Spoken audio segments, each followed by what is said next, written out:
Well, good afternoon. I'm Daniel Benjamin. I'm the director of the Dickey Center, and I'm delighted to welcome you to this year's Rabbi Marshall Meyer Class of '52 Great Issues Lecture on Social Justice. At the outset, let me just express again my deep gratitude to the Lewin family, which has endowed this lectureship as a living memorial to Rabbi Meyer. Well, Dartmouth isn't incredibly famous for the rabbis it has produced. But if Rabbi Marshall Meyer were the only one, and he is not, the college would still have influenced a singular and extraordinary cleric. And he is someone who I think Dartmouth should speak a lot more of. As a writer in the Foreword, formerly Der Vorwärts, but now in English as well, the Foreword, wrote some years ago, "Why isn't Rabbi Marshall Meyer an international icon? In the tradition of Mahatma Gandhi, the Reverend Martin Luther King Jr. and Cesar Chavez, Meyer found resourcefulness in the crossroads where politics and religion meet." He was born in 1928. He graduated, as I said, from Dartmouth. And while still quite young, in 1959, he and his wife moved to Argentina, planning to stay only a couple of years. Instead, he stayed in Buenos Aires until 1985, and as this same writer said, he became there a mythical figure. He founded the first rabbinic seminary in Latin America, and that institution is now named for him. Perhaps most famously, though, he was one of the great heroes of the fight against the dirty war in Argentina, where he spoke fearlessly and frequently against the dictatorship and against those who served them as they abducted and disappeared many innocent individuals. As many others have commented about Rabbi Marshall Meyer, he was one of the key figures in mid-century conservative Judaism who helped make the faith a living and engaged one that was deeply imbued with social conscience and with a profound impulse to search for justice. So it's appropriate that this year's Marshall Meyer lecturer is Elisa Massimino, President and Chief Executive Officer of Human Rights First, a job she has held since September 2008. I'm sure all of you know that Human Rights First, formerly known as the Lawyers Committee on Human Rights, is one of the nation's leading human rights advocacy organizations and a central player in the policy debates in Washington. In my view, it's probably the most practical and politically deft of the organizations in that field, and that, I have to say, I consider a big compliment. Established in 1978, Human Rights First works in the United States and abroad to promote respect for human rights and the rule of law. And I think that it will tell you something about our speaker today, that on the website where her bio appears, there's a little thing that says related campaigns, and I just want to read some of these to you. Bankrupt slavery, disrupting the business of human trafficking, Congress should pass a new legislative ban on torture, close Guantanamo, Bahrain, human trafficking, anti-Semitism, Egypt, enablers of mass atrocities. I could go on for a while. She's been involved in all of them. And I have to say that I first met Elisa when she came to see me at the State Department when I was working on counterterrorism. I think she was the first of the human rights organizations to come my way. We were viewed as somewhat radioactive in that regard. And I remember instantly thinking that we were very much on the same wavelength when it came to such issues as closing Guantanamo and the important benefits that would yield the United States in terms of its efforts to combat violent extremism, and also that she was exactly in the same place on promoting the rule of law abroad as a way of combating extremism and of showing that there was another way forward in counterterrorism to complement whatever military force we had to use. So I was immediately delighted to have an ally, and over the ensuing years, she was really terrific in helping us push forward the programs that we wanted to in the State Department. It was perhaps a little unusual alliance, but I was absolutely thrilled to be working with her. And I've continued to watch her agitate, propagate, and work the system brilliantly, all with lots of great goals in sight. So it's really my pleasure to welcome Elisa Massimino here to Dartmouth today.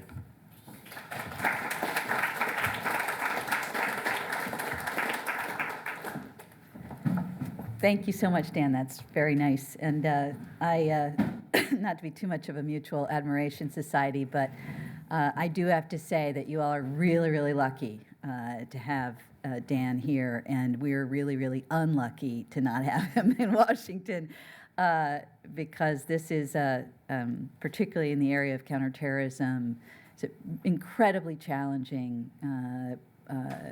tension there between security and human rights that, Dan understood very well the centrality of human rights to, and understands, to security. And we really miss him in Washington.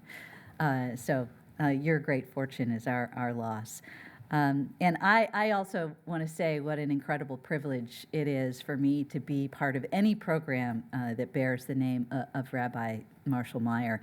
For anybody in the human rights movement, and especially for those who came to it through the crucible of American policy in Latin America in the 70s and 80s, Rabbi Meyer really is an iconic figure, a towering example of how to speak truth to power. I'm going to talk a lot this afternoon about American leadership on human rights, and I don't think there's anybody who embodies American leadership on human rights better than Rabbi Meyer did. As Dan said, he was born in Brooklyn, educated here at Dartmouth, and called to be a rabbi at a synagogue in Argentina, where he became a leader of the Jewish community there. And after the military coup in 1976, when the dictatorship unleashed this horrific, dirty war against its opponents, Rabbi Meyer became one of the junta's leading critics. And he used his moral authority to protect many people from persecution and death. And when democracy was finally restored to Argentina in 1983, he received the country's highest honor, the Order of the Liberator General San Martin. That's not bad for a kid from Brooklyn. That's real American leadership. And at Human Rights First, we have long had a deep institutional admiration for Rabbi Meyer, including his work when he came back to New York City, where Human Rights First was founded. Back when we were called the Lawyers Committee for Human Rights, we documented human rights abuses committed by the junta during the Dirty War, and our work prompted Congress to place conditions on American companies doing business in Argentina. So among people with deep roots and going way back, it's a nice way of saying the older people like me, at Human Rights First, the name of Rabbi Meyer is revered. So it's a distinct honor for me to be here and be associated in any way with his name. As we gather here today, there is profound concern about our world, the war in Syria, the rise and spread of the so-called Islamic State, the continued brutality of Boko Haram, the violence in Yemen, the chaos in Libya, the aggression of Russia against its neighbors. I could go on and on. The headlines seem to forecast a perfect storm of instability and suffering. And here at home, our union is far from perfect. Whole communities feel that law enforcement and the justice system have failed them, and we find ourselves challenged as Americans to respond humanely to children coming across our southern border in search of a safe haven from violence. In this kind of environment, and with these headlines bombarding us every day, the statistics that show that now is actually a relatively peaceful time in the course of world history seem cold comfort. Revolutions in the Middle East have sparked brutal reaction. In the case of Egypt, the counter-revolution is tragically complete, having brought to power a government even more repressive than the one overthrown by the original uprising. This is part of a resurgence of authoritarianism that extends beyond the Middle East to countries like Hungary and Russia and Thailand that have left civil society activists weakened and imperiled. Refugees, the very embodiment of upheaval and a barometer of distress in our world, and there are more of them today than at any time since World War II. This year alone, some 1,500 people fleeing violence and oppression have drowned in the Mediterranean trying to reach Europe. These multiple and often overlapping crises fly in the face of the ideals enshrined in the Universal Declaration of Human Rights. Forged out of the ashes of World War II and drafted under the leadership of the United States, the Universal Declaration of Human Rights, which is often called a Bill of Rights for all mankind, it's grounded in the belief that respect for human rights is essential for the peace and security of our world. But for many people today, and maybe for some of you, this fundamental principle that respect for rights is necessary for peace and security, it seems quaint and woefully inadequate. The world seems awash in violence and violations of rights, leading some to declare that the so-called age of human rights is over. The age of human rights refers to this period of expanding freedom and inclusion that began with the Allied victory in World War II. With Nazi fascism defeated and colonialism ending, Franklin and Eleanor Roosevelt envisioned a post-war world of peace and security built on respect for human rights. They joined together with other nations in common cause, and the result was the Universal Declaration of Human Rights, which the UN adopted in 1948. The ensuing decade saw the widespread growth of democracy and the fall of totalitarian states.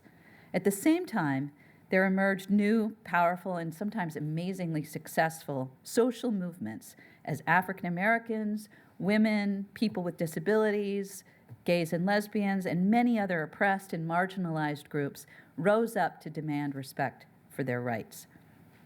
Throughout this period, the United States has often played a vital role in helping to forge victories.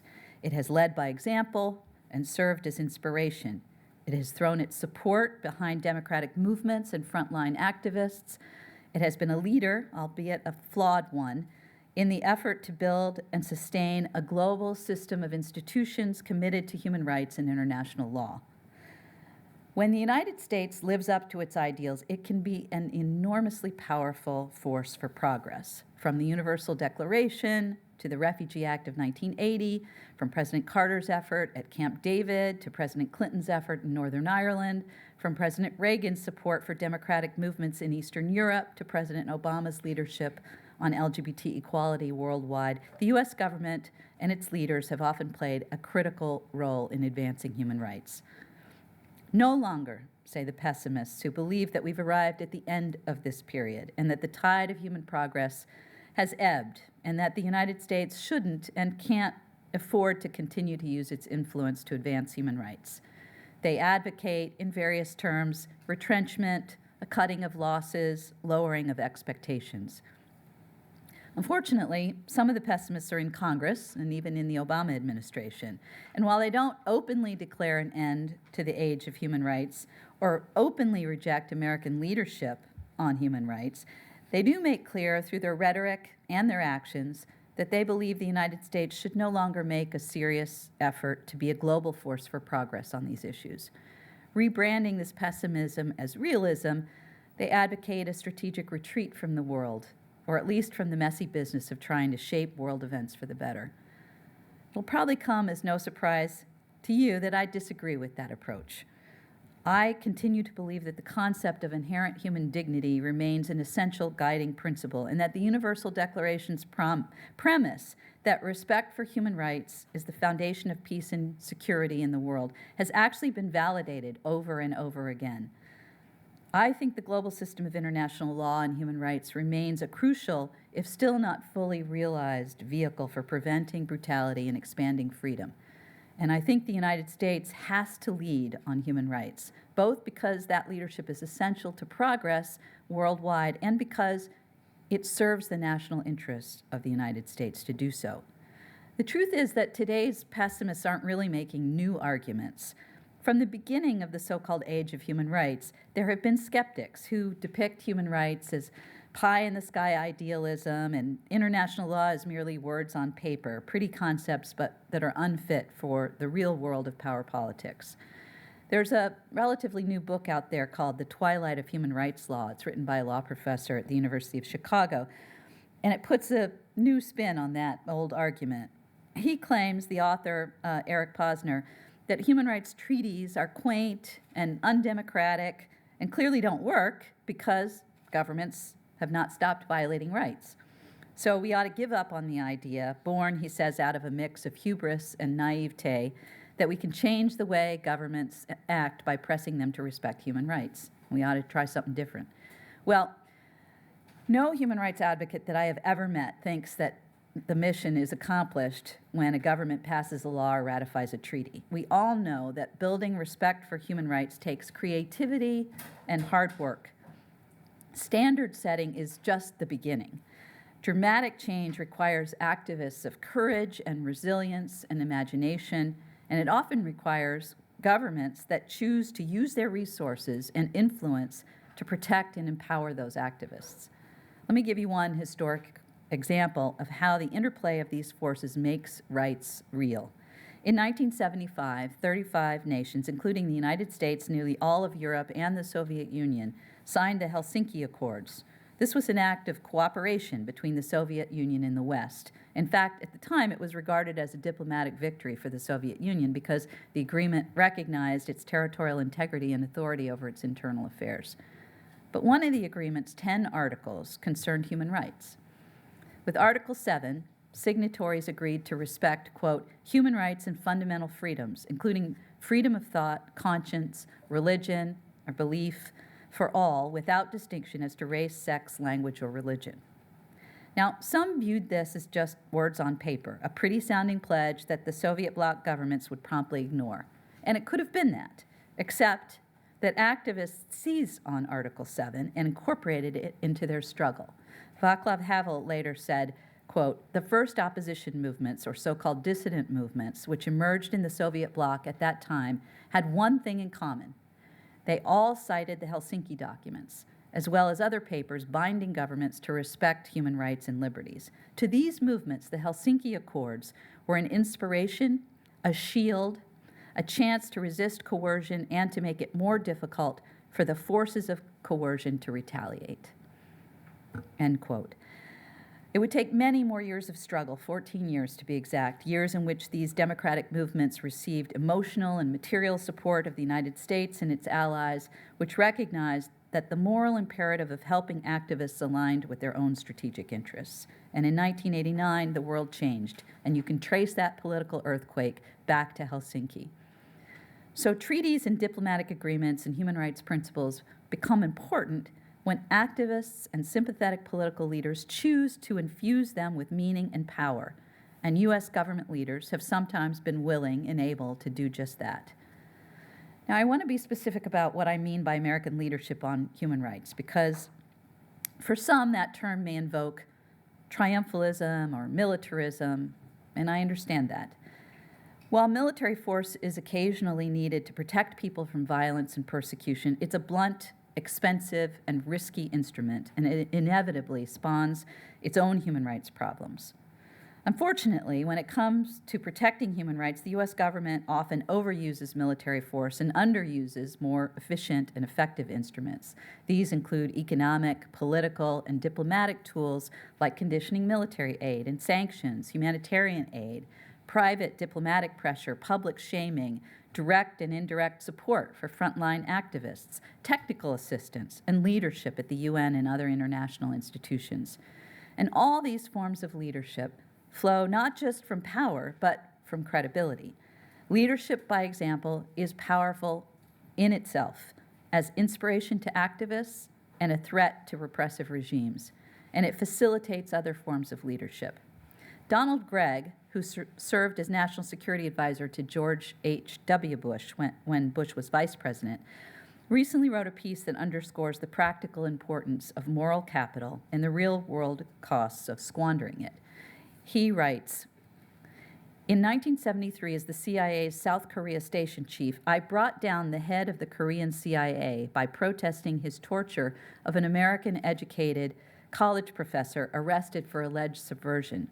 The new director banned the use of torture. Given recent American history, I could not even attempt to make such a protest today. Human rights violations by the United States give cover to despots. In their hands, American hypocrisy becomes a cynical but powerful weapon. It's no coincidence that in recent years, one repressive regime after another has dubbed its violent crackdown on dissent as, quote, a war on terror. and its peaceful opponents as enemy combatants. But when the United States stands up for those fighting for their rights, it can make the difference between freedom and imprisonment, between life and death. Cynics dismiss the notion of American ideals, and it's easy to find examples of the United States violating them. But what do the cynics say to all the frontline activists who call on the United States to support their struggle and who treat those ideals as a contract that the U.S. government should uphold? A couple of years ago, in 2012, Chen Guangchen, the blind human rights lawyer from China, made a daring escape from house arrest and sought protection at the U.S. Embassy in Beijing. When he was asked why he chose the U.S. Embassy, this is what he said: "The United States holds itself out as embodying democracy and human rights. What would it mean if they refused to take me in?" When I talk about the importance of American leadership, I don't mean to imply that our country somehow has cornered the market on righteousness. The issue here isn't so much righteousness as reality. Capacity and willingness matter.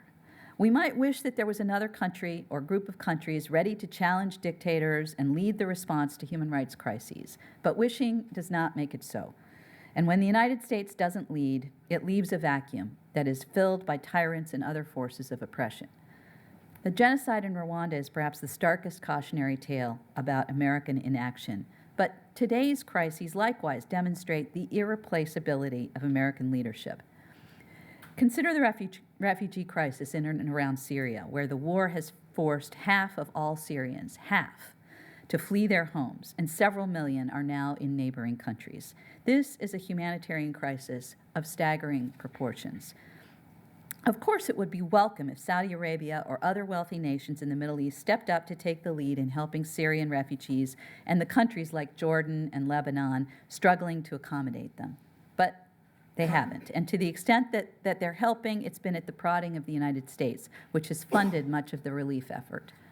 That's not to say that the U.S. response has been ideal, far from it. For one thing, the United States has resettled a paltry number of Syrian refugees, a shortcoming that mitigates its ability to persuade other countries to do more. But this kind of failure only reveals the potential of American leadership on human rights, a potential which has yet to be fulfilled.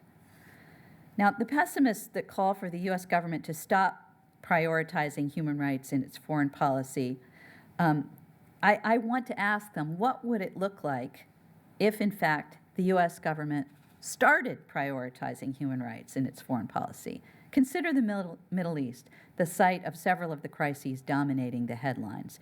From the war in Syria to the rise of ISIL, the disintegration of Yemen and Libya to the crackdown on dissent in Egypt, the problems in the Middle East are a source of both widespread suffering and political extremism, which in turn produce security threats to people in the region and to us here in the United States. Now, the pessimists look at these crises and they say, well, you know, the United States tried, we supported the democratic uprisings, and look what happened. It's hopeless. It's time to disengage from all of that. And it's important, I think, to note that the pessimists, most of them anyway, aren't really calling for disengagement. They don't want the U.S. to remove its military bases from the region or to stop sending arms to our autocratic allies there. Disengagement is not really what's on the table. The real choice is between supporting human rights activists and supporting dictatorships. In the Middle East and the wider world, the mounting challenges that we face can seem overwhelming, even incomprehensible at times. Yet they didn't come from nowhere. They are the predictable result of human rights violations left to fester. A lack of democracy, restriction on civil society, oppression of women, religious and ethnic-based persecution. Left unchallenged, these problems lead to violence and chaos that, taken out of context, may seem irresolvable. In the case of the Middle East and terrorism, the autocratic rulers are de facto allies of their Islamic extremists. In this symbiotic relationship, each uses the other to justify their violence to the broader population, who too often are forced to align with one side out of fear and hatred of the other. People brutalized by governments become susceptible to recruitment by extremists, and people threatened by extremists may look to a repressive government for protection. Dictatorships close up the space for legitimate dissent, leaving the field to extremist groups which thrive in the shadows. President al-Sisi, the new ruler of Egypt, presents himself as the great opponent of violent extremism and has won plaudits from American policymakers for his tough talk on terrorism. But make no mistake, he is cultivating extremism, just as Mubarak did in Egyptian torture chambers before him. The United States has historically backed repressive rulers in the name of stability. The democratic uprisings in the Arab Spring, which proved yet again that stability created by repression is illusory, offered the United States an ideal opportunity to alter its policy toward the region. Yet, despite a few promising moves, our government hasn't really altered its basic approach. As Bahrain continues its crackdown on political dissent, criticism from the U.S. is muted at best. Our government is yet again sending arms to Egypt with no strings attached, and now Bahrain and Egypt, along with Saudi Arabia and other repressive governments in the region, are U.S. allies in the fight against ISIL. It appears that human rights is not just taking a back seat, it's not even in the car. The United States needs a new approach to the region, one that puts respect for human rights at its heart. So at Human Rights First, we've begun to bring together retired diplomats, military and business leaders, and activists from the Middle East to try to formulate a new vision for U.S. policy towards the region that's designed to bolster the democratic aspirations and human rights of its people. The approach we're formulating won't be a one-size-fits-all. Every country will require a different set of policies, but there should be a baseline commitment to human rights and democratic values that extends across the region and throughout the U.S. government, from the president on down to case officers at embassies. That kind of approach would begin to rehabilitate the reputation of the United States in a region where our country's approval ratings are in the teens and 20s, if not lower than the U.S. Congress even.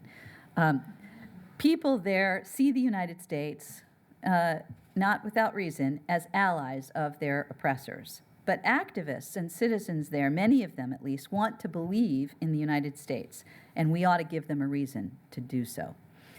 By employing such an approach, the U.S. wouldn't be sacrificing its other interests. On the contrary, thinking back to the wisdom of the Universal Declaration, it would be securing them. The naysayers argue that the U.S. can't, for example, push for democratic change in Saudi Arabia because of oil. But that argument sounds reasonable right up into the point when there's wide-scale revolt in Saudi Arabia, and the whole thing is up for grabs. Promoting human rights, therefore, isn't just the right thing to do, it's the smart thing to do. Even in times like these, when the world seems awash in chaos and brutality, especially in times like these, the choice between idealism and pragmatism is a false one. Respect for human rights is pragmatic. That was the premise of the Universal Declaration of Human Rights, and absolutely nothing has happened to call into question its fundamental wisdom.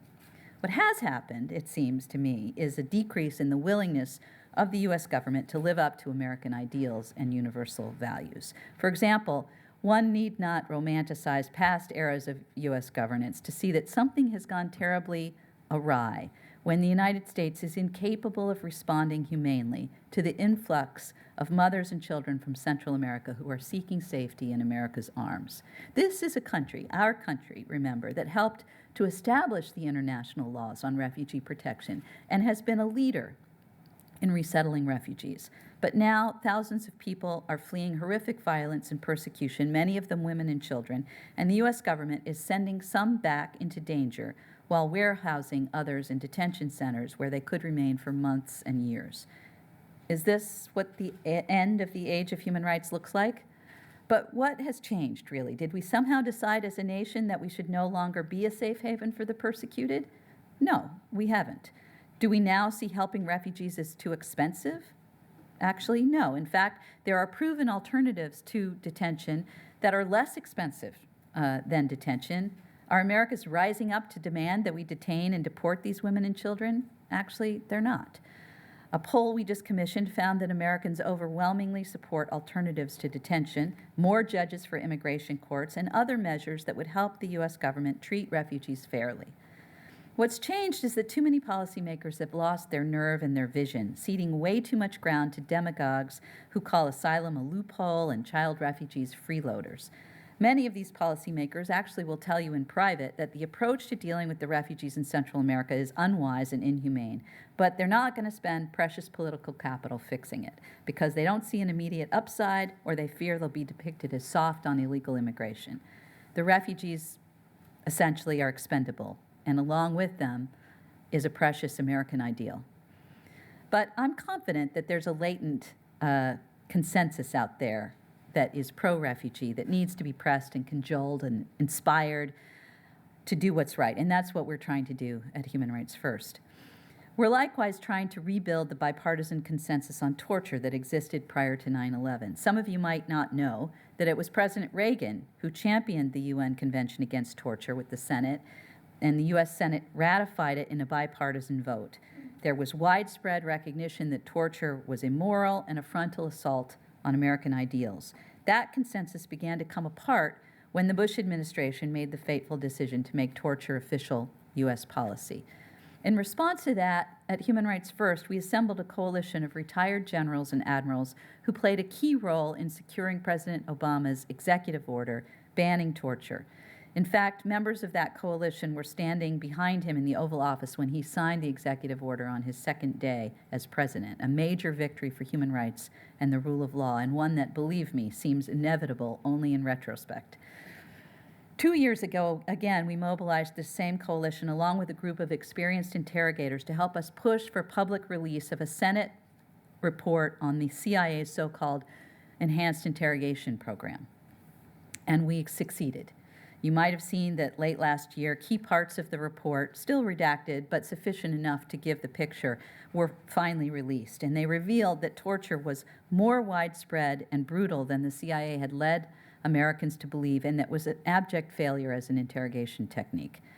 Now we're using the attention generated by that report to push for a new law that would solidify the ban on torture primarily by making the Army Field Manual on Intelligence Interrogations. That's right, a human rights organization is advancing the military rules on interrogation to be applicable across the government. That would tighten up the law on torture, eliminate some of the soft spot that Bush administration lawyers exploited to give detainee abuse the veneer of legality.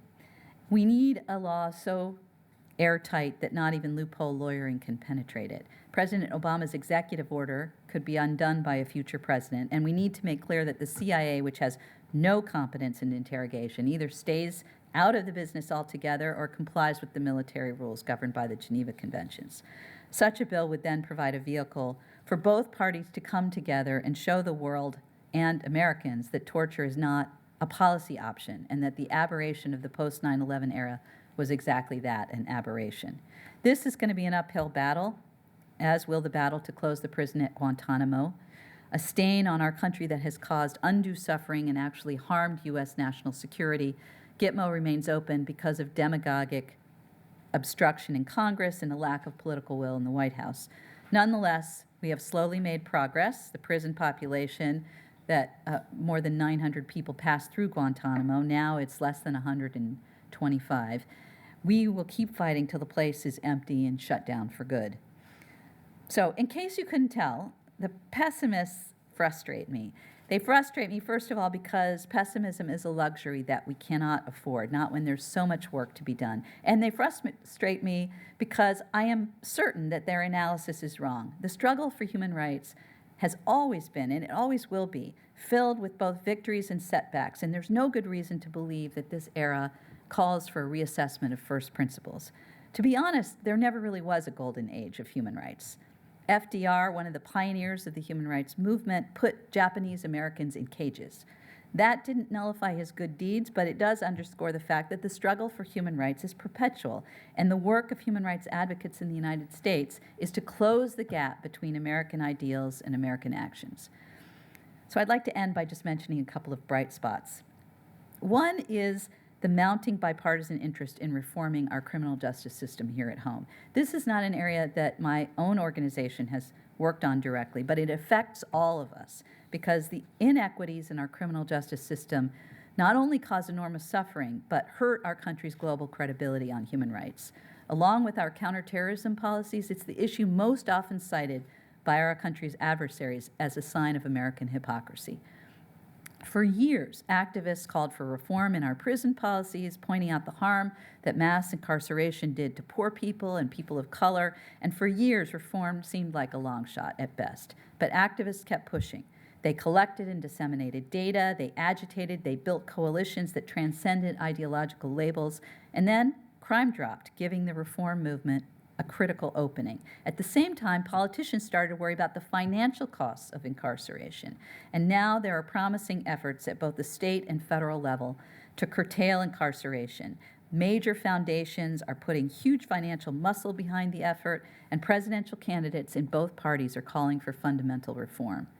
In the 80s and 90s, even a few years ago, there were naysayers confidently predicting that the U.S. would never revamp its prison policies. And it took idealism and vision and really hard work to believe otherwise. But activists, by definition, have idealism and vision. They didn't listen to the naysayers, and neither should we.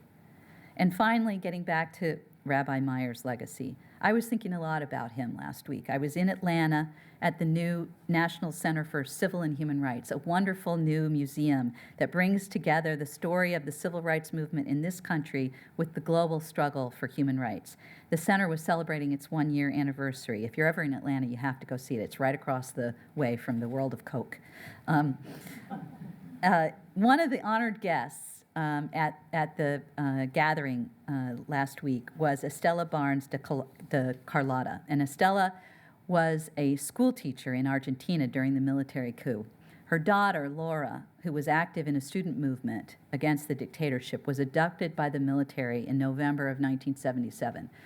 Laura was 3 months pregnant when she was disappeared. Estela refused to be silent. She joined with other mothers and grandmothers who began marching every day in the Plaza de Mayo, a large public square, to demand return of their children. In August of 1978, Laura's mutilated body was returned to Estela and her family, but Estela kept marching. She became a leader in the Grandmothers of the Plaza de Mayo, demanding truth about the disappearances. An estimated 500 children were either kidnapped or seized at birth from women in detention during the Dirty War. The vast majority were given or sold to adoptive parents, including numerous perpetrators and accomplices in the murders of their biological parents. Eventually, thanks to the efforts of the grandmothers and the advent of DNA testing, more than 100 children were identified and reunited with their birth families. And last year, in 2014, after all these years, Estela's own grandson became one of those. After decades of searching and relentlessly working for justice, Estela, who's now 84 years old, was able to look into the eyes of her grandson for the first time. And as I held her hand last week, I felt the strong presence of Rabbi Meyer looking down on us and fortifying us for the challenges ahead. So, the struggle for human rights and dignity is never completely won. It has to be won again and again, every day. And as Dr. Martin Luther King said, the arc of the moral universe is long, but it bends towards justice. But, he didn't say this part, this is me, it only bends if we make it bend. And that's our job. That's our privilege. And it's what Rabbi Meyer challenged us to do. Thank you.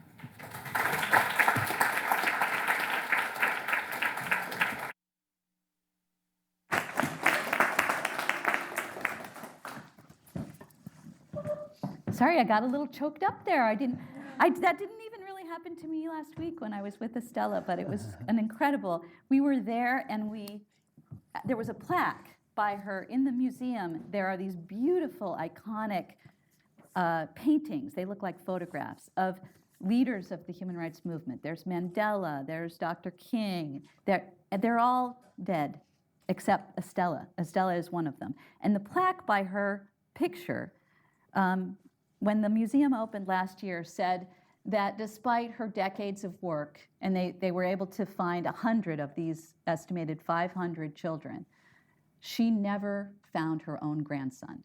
And so after the museum opened last year, she found her grandson. And they were united, not reunited. They had never met each other. And so part of the ceremony was we replaced the plaque, gave her the old one. And it was a beautiful moment of, this is what it means to make progress on human rights. It kind of brought together for me all of the different pieces that make human rights progress possible. So, sorry about that. That's okay. That was a deeply moving speech, and thank you very much for bringing it to Dartmouth. We're really delighted. It's my pleasure to be here. So now I get to ask you several questions that will always make me look like the bad guy, Bring it on, as I Dan. ask about how we pursue human rights advocacy and what we could do best. And so I want to make a disclaimer by saying from the outset that I don't necessarily believe in any of these things, but I really do want to press you on them anyway. So question number one is that it's an unwritten assumption of human rights advocacy that if it isn't happening in the public, it isn't happening. So let me give you an example that's current, in fact. The United States right now is supporting Saudi Arabia as it has conducted a campaign against the Houthi rebels in Yemen. And I think it's a pretty good bet that this is not an effective campaign, that the Saudis don't have the ability to target effectively, not to mention the question of whether it's even justified under international law or any applicable moral standards. Yet the United States is saying that we are supporting the Saudis. Now, this is something that I imagine human rights activists would be very upset about. And on the face of it, I think we should all probably be upset about it. But having worked in government, I can say with some assurance that an awful lot of that support involves probably telling the Saudis not to bomb that hospital, not to bomb that bus station, not to bomb, this town center. And yet, from the perspective of the human rights community, we're probably still doing the wrong thing. And if we were to say we didn't support the Saudis, we would lose enormous leverage. So how do we deal with this kind of paradox? Well, I think, I think your original claim is true for a lot of people. And it's sort of that unless we see evidence of what the U.S. is doing, good or bad, it doesn't really exist. And it goes both ways, good or bad. And to me, that's, sometimes that's the cost of doing business. Government has to do some things in secret. I get that.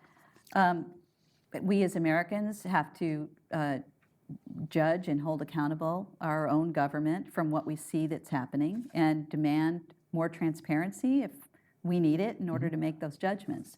I am a strong believer in there are certainly some situations where private diplomacy and private action is going to be more powerful in protecting human rights than public denunciations and campaigns. I believe that to be true.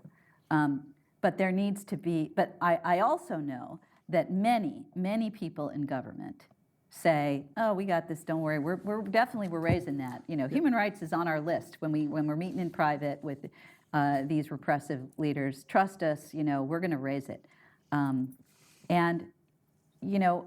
That doesn't, I don't think that's good enough. And I don't think that, I think that that's often used as a cover for we're not doing it. It's not, it's maybe 20th on the list and we only got to 5.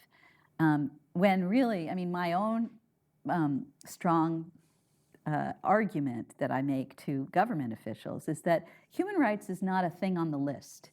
It is, until we really come to understand that it is fundamental to peace and security. It's not just a thing that would be nice to get to. Oh, by the way, could you, stop torturing your political opponents? That is actually undermining the other strategic interests that the U.S. is trying to advance. And until we can really not just even mouth that as a platitude, but make it part of our policy, then it's very hard to trust that kind of advocacy and private, so-called private diplomacy is really happening. But it's a challenge, and I think it's really hard for people working in government trying to advance policies that respect human rights to be constantly slammed from the outside for all the bad stuff you're doing when you're in there trying to fight for, and it's a hard fight sometimes, to advance policies that will promote human rights. So here, I'm just putting this back up here. And that's also why I think it's really important, and again, this is somewhat controversial in the human rights movement, but I think that, there are people pressing for human rights who work in government, and there are people who are pressing for human rights that work at human rights organizations, and there are people in academia, and we have to talk to each other. And there are a lot of people who aren't comfortable doing that, who believe that, the human rights activists are the angels and governments are the bad guys, and they should stay away from each other and not, human rights is sort of, some people see it as kind of the secular religion, and they want to wall it up inside a monastery and keep it free from corruption of the corporeal world, and it's just, that's a big mistake, because then it really is the straw man that the cynics and the pessimists paint it as. But it really, it has to exist in the real world. That's where people live, and that's where human rights matter. And so I think part of the solution to that dilemma that you described is that we have to talk to each other more, engage with each other. And one of the things I really respected about Human Rights First is that, you were alive to these issues and also understood that the exercise of power isn't always as neat and clean or easy as some of the critics outside would have it. There are also just a lot of rotten dilemmas out there. The one that strikes me as being, perfect case in point is, you mentioned Boko Haram. So we worked very hard in the government to try to get the Nigerians to clean up their act, because their brutality has driven an enormous amount of the radicalization that has created the Boko Haram problem. And yet we often haven't been able to. They didn't listen a lot of the time. They knew that they had other sources they could go to for weaponry and instruction and things like that. And then we find ourselves in just these impossible situations where, because of our own legislation, much of it, well-intentioned, we're in a difficult bind when it comes to enhancing our own influence there. And yet the killing keeps going on both sides.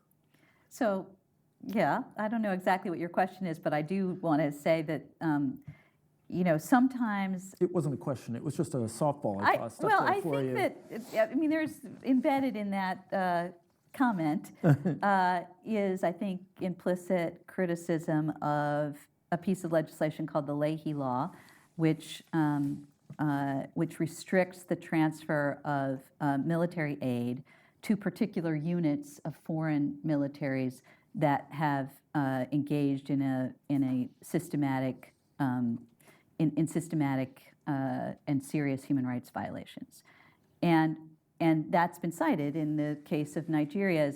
In fact, there was a whole hearing. I testified at a hearing in the House side about, isn't the Leahy Law the reason why we can't find the lost girls, the stolen girls? No, it's not. But I think that if we tend to focus on the crisis of the moment. And it's, of course, understandable. Government is always dealing with crisis and not thinking, we're not, if you're the Chinese government, you can come up with a 20-year plan. We can't do that in the United States. We don't know what's going to... We have a 2-week plan. Yeah, so that's one of the downsides of a democracy and a vibrant democracy. But with Congress made a judgment, and I think it was the right one, that in the long term, it's self-defeating for us to be arming units of government that have been, engaged in these kinds of abuses.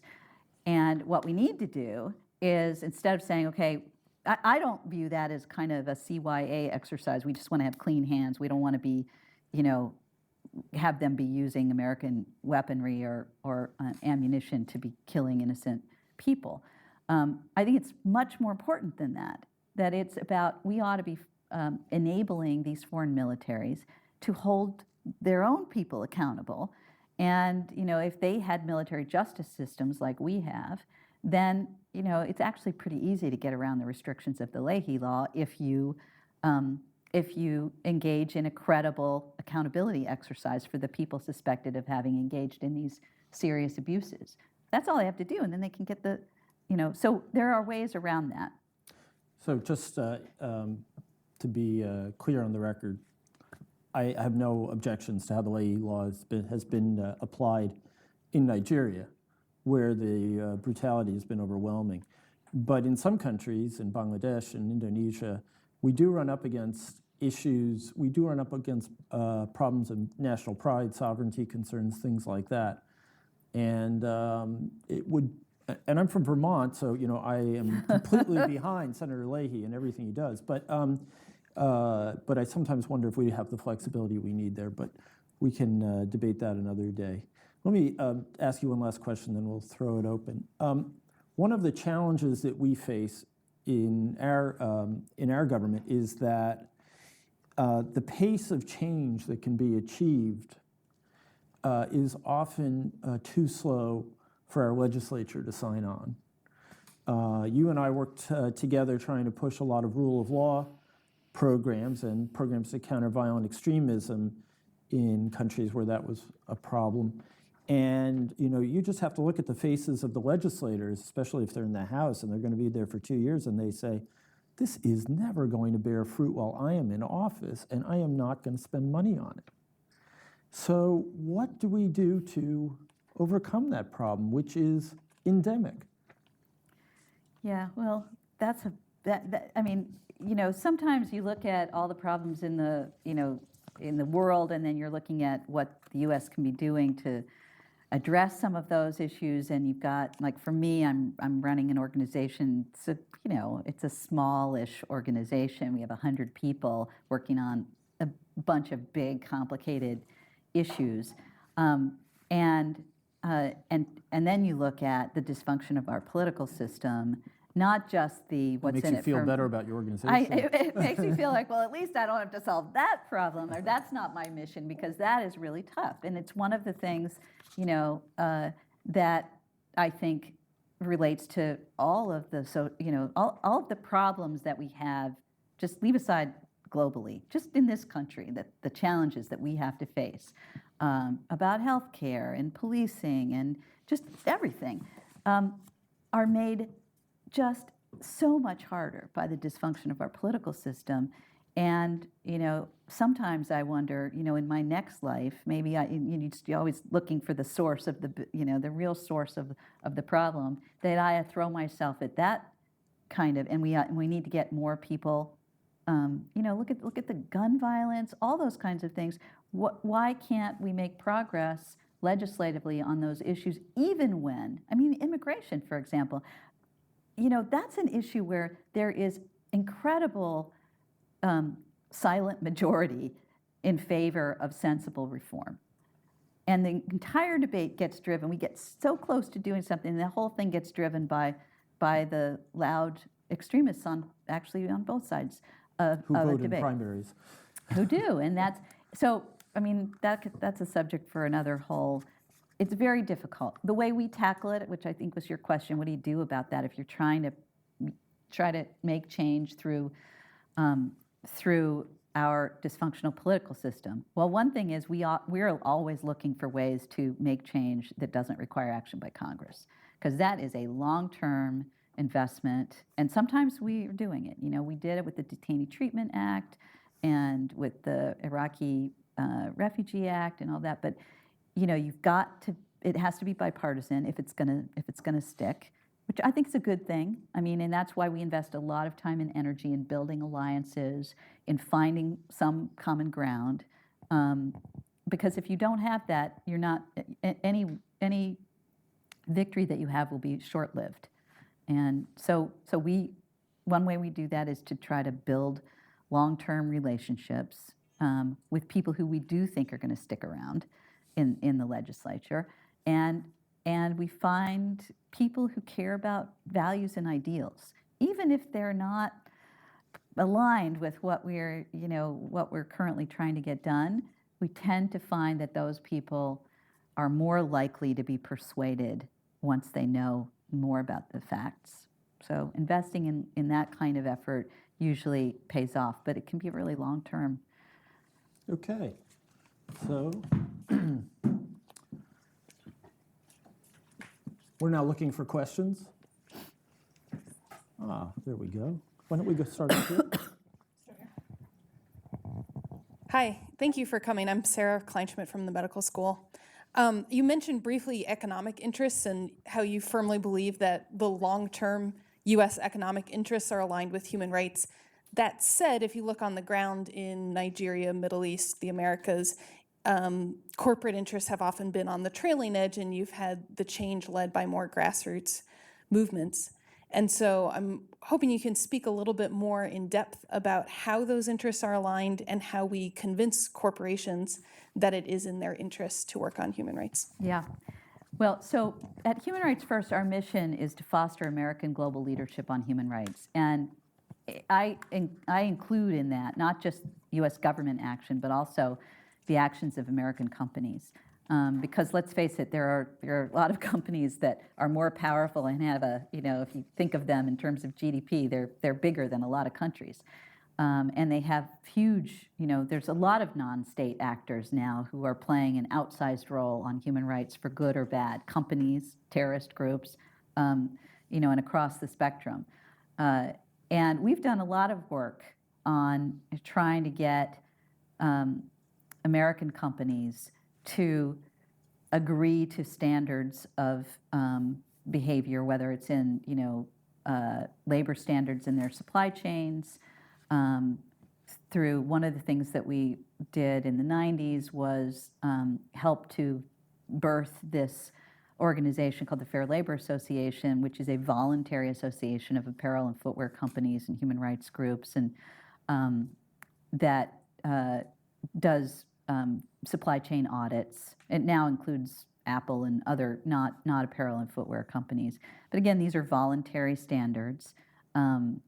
We did a similar thing in the telecommunications and internet industry, looking at questions of privacy and censorship, free expression, with Google, Yahoo, Microsoft, and now Facebook and a lot of others, where they agree to certain standards, and then we try to get some transparency around company policies, that kind of thing. But I think there's clearly there was an effort at the UN with these guiding principles on business and human rights that they're pretty general. They're not I think going to shake the world, but they do kind of mark a moment when all companies kind of have to be on notice that that's the way of the future, that the quality of their businesses, they are going to be judged by their human rights performance, and not just whether they make donations to the local soup kitchen or build a school, but the actual impact of their operations on the communities where they work, whether it's in the United States or abroad.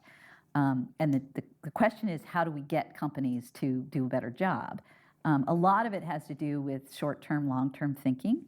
And I think, there's a lot of creative strategizing about how companies and investors think about productivity and risk, and human rights risk assessments before investors. We're also looking at investors, and not just the corporate entities themselves, but where their money's coming from.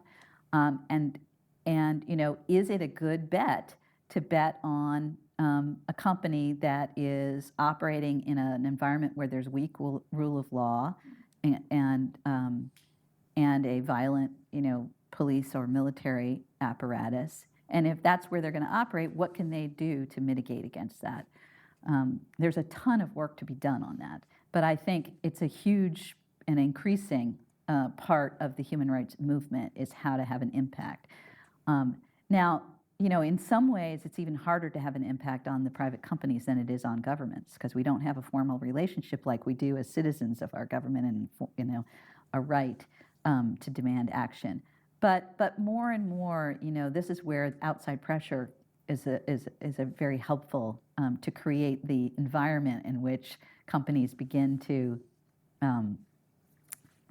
decide that they need to change their behavior. I mean, we're doing this right now in a campaign that's focused on modern-day slavery and human trafficking, forced labor. And there are a lot of companies that they don't want to be associated with this horrible practice, but they don't know really what their risks are. They don't, a lot of companies think, oh, that would have nothing to do with me. And then you find, oh, we're a transportation company, and our trucks are being used to smuggle children to, for the sex trade, or, and they didn't know that. Now, trying to help, my own approach is to focus on, to assume like good faith, and try to tell companies these are the risks to you, your brand, especially for consumer-facing companies. I mean, there is a real possibility of leverage there. But I think it's a huge issue, and obviously there are lots and lots of places you can point where companies do a terrible, terrible job.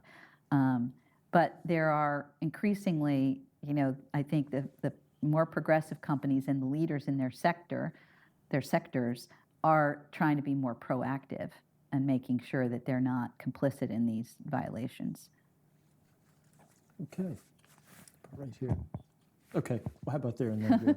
Sorry to make Follow you the mic. Follow the mic. Hi, thank you so much. So we talk about human rights for the purpose of peace and security. But my question is, to what extent can securitization hinder the practice of human rights? I guess I'm thinking about cases of humanitarian aid, for example, in Haiti and Nepal, where security was prioritized before aid. So my question is, are they always compatible with each other? Great question. And I think it really goes to how security is conceived. And if it's conceived too narrowly, then they can be certainly in conflict. And in fact, an exclusive focus on security can undermine human rights, and we see that all the time, especially when some governments are violating human rights in the name of security. And we have experience of that here, but it happens everywhere. But the broader conception of if you think about security as human security and all the factors that go into again, tying it back to the inherent rights and dignity of the individual, and that's where the security, the right to pursue security comes from, is the protectiveness of the inherent dignity of the individual. If you conceive of security more broadly like that, then you're not going to be pursuing these policies that would undermine protection of rights. But I think, it's a more complex challenge to address all of those things, and government tends to go for the, kind of the blunt instrument, and also, where the money is, which tends to be more, this, Dan, where the Pentagon, complains about being asked to do nation building and all this other stuff, but that's where all the money has gone. And, and particularly with the U.S. after 9/11, there's been this incredible skewing of the resources, more going to, and if you've got, a hammer, and a really, really big and very expensive hammer, everything looks like a nail. And so we've got to right-size that. Again, we talk so much about how development assistance and security aid and education and all of that are really the keys to undermining the attractiveness of extremism and terrorism, but we're not reflecting that in our budget, and it's more complicated, and it's not that politically popular, and it's harder to show your victories, although on the military side I think it's been pretty hard to show any victories there too. So maybe we got that going for us. Okay, we have someone waiting patiently here. Hi, Elisa, last time I checked, the Security Council hadn't approved military intervention in Syria under the responsibility to protect. I was wondering what your opinion is on that. I know you already briefly mentioned your views on U.S. militarism. On whether there ought to be intervention in Syria? Yeah, that's a really hard one. Because I think, hindsight is 20/20, and I think that there's probably more that we could have done earlier that would have made it a less awful situation now. And now it's really difficult to know whether that could make a difference. I try not to be too, there's a lot about, that I know about, that I'm expert on. Military strategy and what really can make a difference on the ground is not one of those things.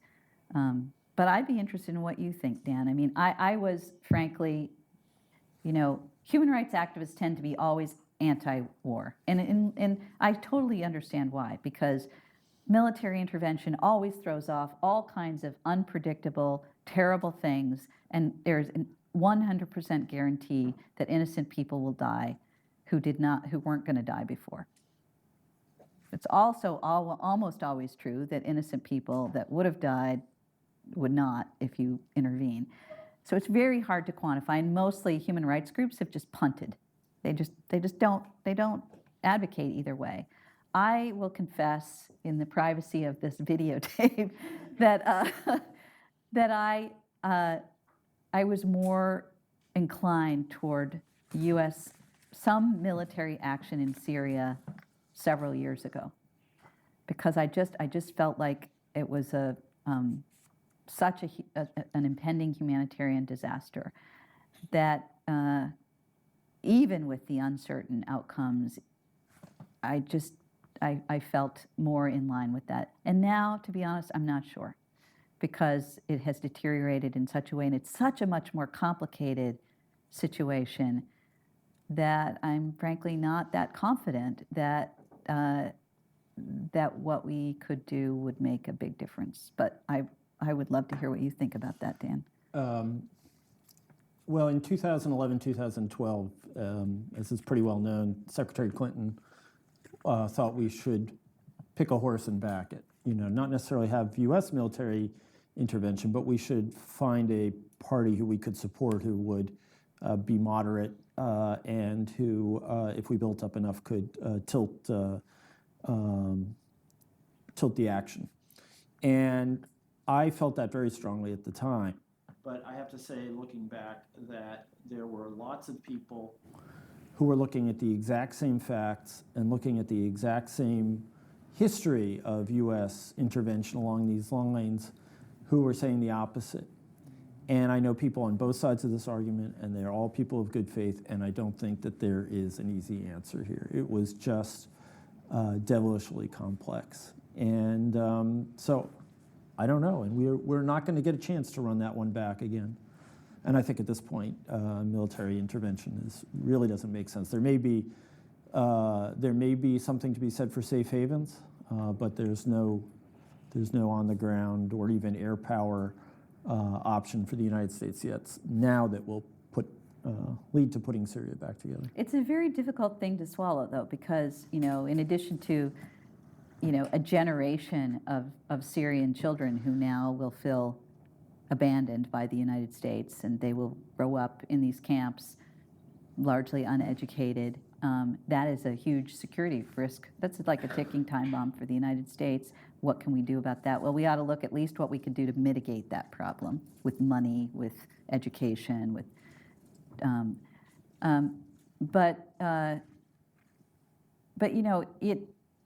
It's particularly painful that we, drew red lines and said Assad must go, and now we're in a situation now where we have tacitly accepted that there is no red line against that, and that Assad will stay. We have a question in the back.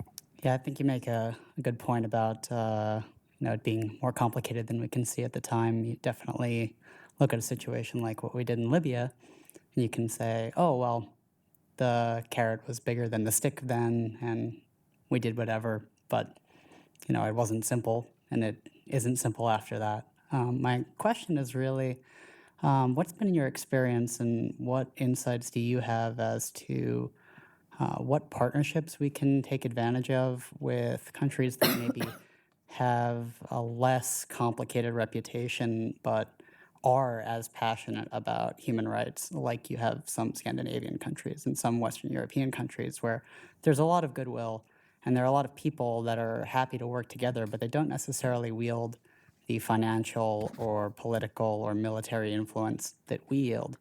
So how do we use that? How have we used that effectively? And where could that be a benefit in the future to working with, for example, a country like Saudi Arabia? Well, obviously the U.S. ought to, build alliances of values, shared values, wherever it can, and that can be helpful. That can be helpful at the UN in moving resolutions. It can be helpful in terms of shared goals around development aid, and I also think the U.S. should be paying attention to.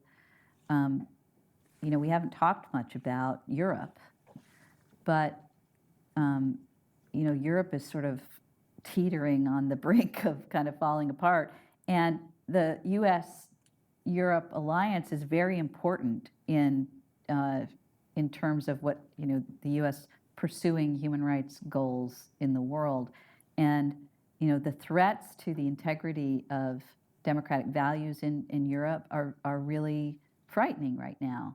One of the things that Human Rights First is campaigning on this year is how to combat the rise of anti-Semitic violence and the rise of extremist hate parties in Europe, which gets sporadic attention here in the United States when there's the attacks in Paris and all of that, but really it's a broader problem across Europe where there is a closer aligned, there's the rise of these right-wing parties and alignment with Russia, sometimes funding by Russia of these parties. It sometimes manifests itself in coalition with hatred of Jews that arises out of these marginalized Muslim immigrant populations in France and other places, and they kind of come together in this perfect storm of violent attacks against Jews is how it manifests itself, but it's a symptom of a broader problem, and a frightening one in terms of the question you raised about where are our alliances, where can we form productive partnerships to pursue human rights goals abroad, and that's why we're focusing on it in large part to get the U.S. government and Americans more broadly to pay attention to this phenomenon for the right reasons and for the right in the right way.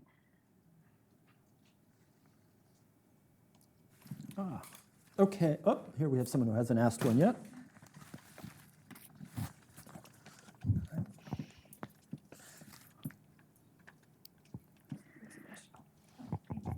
Thank you. Hi, I'm just wondering what kind of advice you might have for those of us who are about to enter the workforce and want to work with human rights organizations professionally. Sure. Don't lose hope. There's a huge need. There's just not that much funding. Right. So one thing is to look for your own funding. The other is to volunteer as much as you can. When I found my way in a very circuitous route to doing what I'm doing. It was not a planned, I didn't know what I wanted to do, and I went to law school because I kind of dropped out of a PhD program in philosophy after I got a master's degree, and I wanted to do something sort of,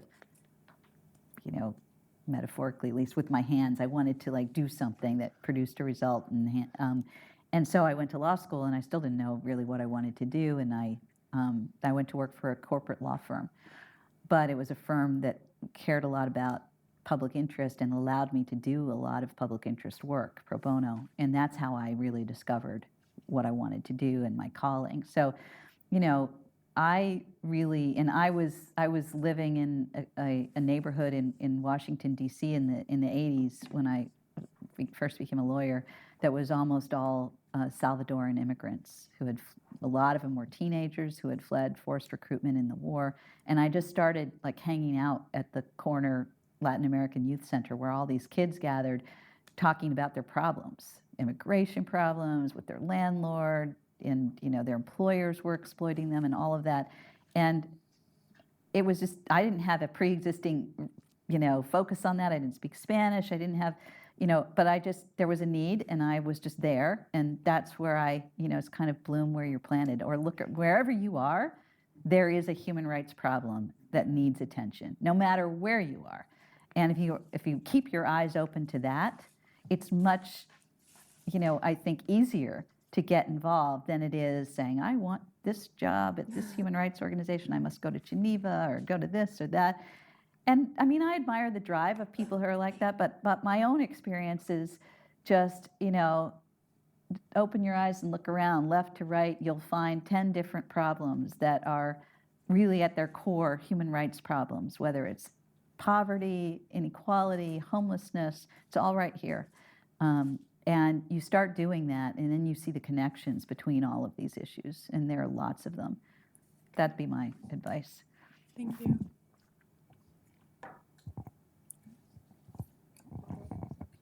Oh, yeah. Hi again. I just have one other question, which is how do you find the balance between human rights and security, at least in your experience? Well, the way I find it is I don't think of them as balancing. I mean, to me, that is one of our biggest problems, is that we say we have to find the right balance between security. I mean, I'm not blaming you for saying it that way, because that is how everyone talks about human rights and security, or civil liberties and security, is that, we just have to find that sweet spot where we just violate a little bit of rights so we get the right amount of security for it. It's just that the Universal Declaration of Human Rights, that was the kind of breakthrough realization that nations came to after World War II, was that human rights is the foundation of security. If you violate rights, you will not be secure. It might come in the short term, might come in the long term, but it's all going to go bad if it's not grounded in human rights. So that is a really hard thing to get people to understand.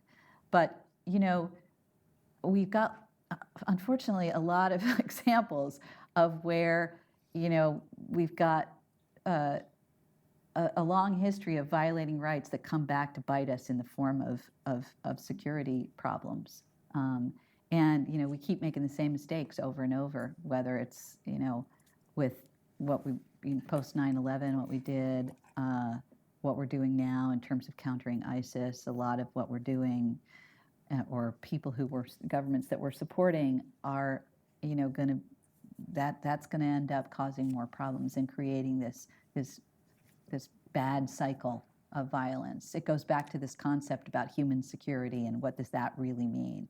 And that's the way to, I think, if you start thinking about security as, sustainable rights and justice and responsive and representative governance for people everywhere, that's what produces security. And so you have to be able to pursue those goals at the same time that you sometimes have to use military force to kill violent people who are trying to, kill innocents. But that, you can't, it's like the way we think about drones now. Drones are a device that like any other weapon that, you can use it in the right way, you can use it in the wrong way. But if it becomes too easy, it just, people think of it as that's our strategy to counter terrorism and violence. That's not a strategy. That's not anything close to a strategy. In fact, if we do it incorrectly, it's going to end up being a strategy to boost violent extremism. But it's a hard thing to get people to realize. It's like a lesson that we seem like we have to learn it over and over again. That's Dan's area of expertise. He knows that way better than anybody. Whoop. I'm about to point at Brian, but that's okay.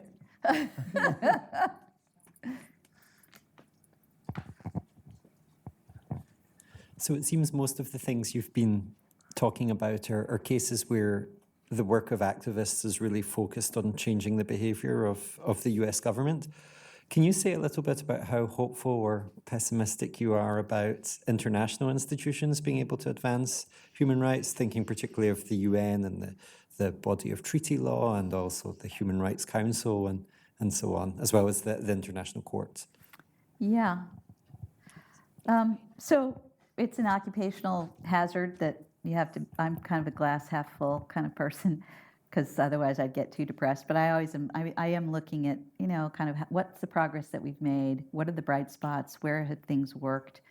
But, I guess you can judge how effective, I think, strategies are by how many resources we devote and how much time I spend. I don't spend all that much time trying to advance things at the UN or at international institutions. I don't mean to say that they're not important. They absolutely are important. They're vital.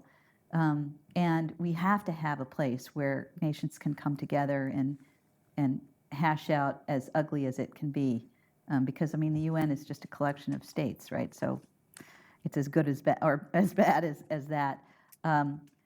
The Human Rights Commission, which is, an entity of the UN, which comes, in for all kinds of criticism. It's obsessed with human rights violations of a single country.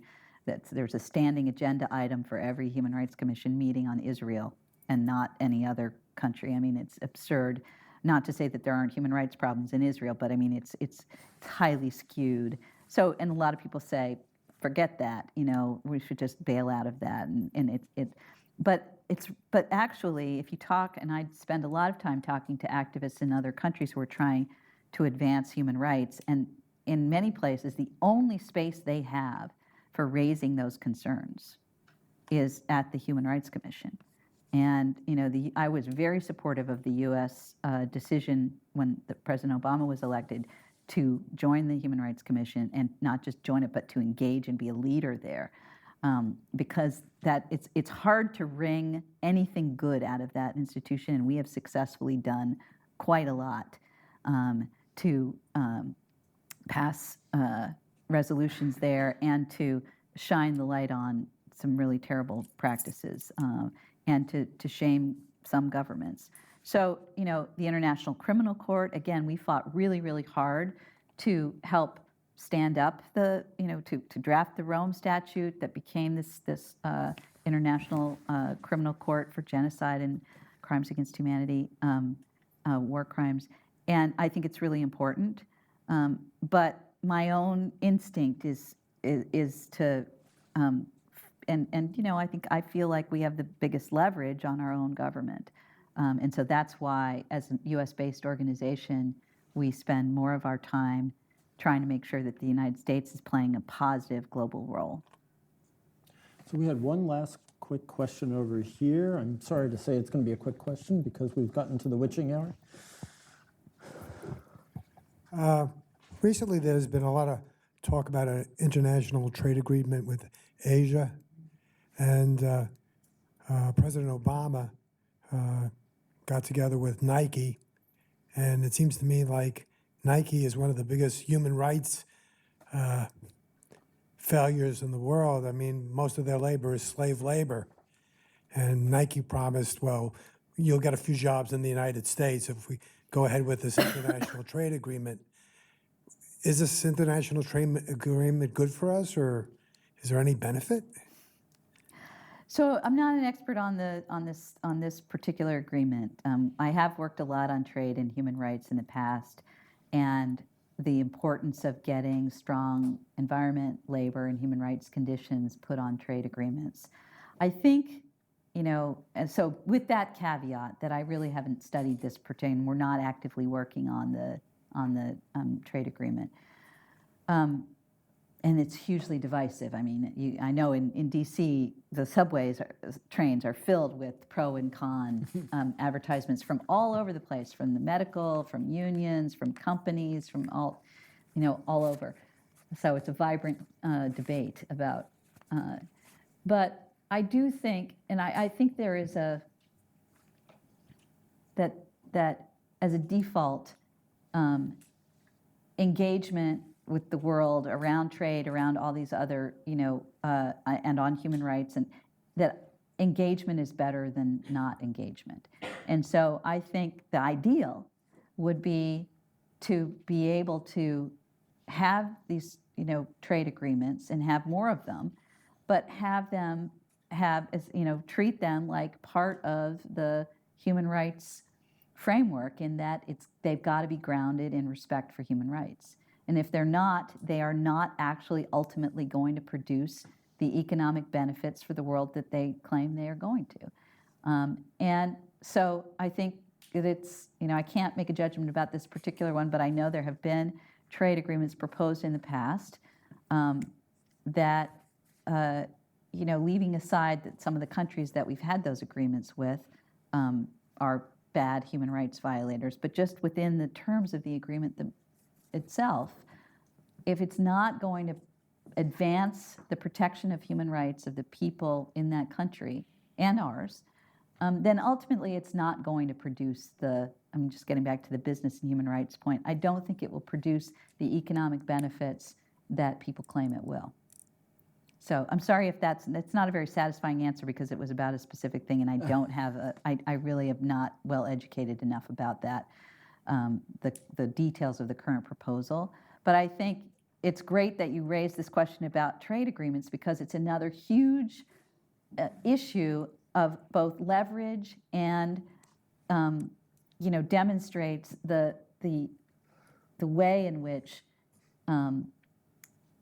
economic and cultural rights and respect for those rights are completely linked to civil and political rights. And that was one of the beauties, to bring it back to the Universal Declaration of Human Rights, that those concepts were one. And they've since got so divergent. But now, in part because of some of the debate around the trade treaties, people are realizing that they're completely linked together, and that's a good thing. So I don't know how that debate's going to come out, or how it even should come out, but it's very encouraging to see people raising questions about long-term investment and protection for human rights as part of trade, which has been absent in a lot of places.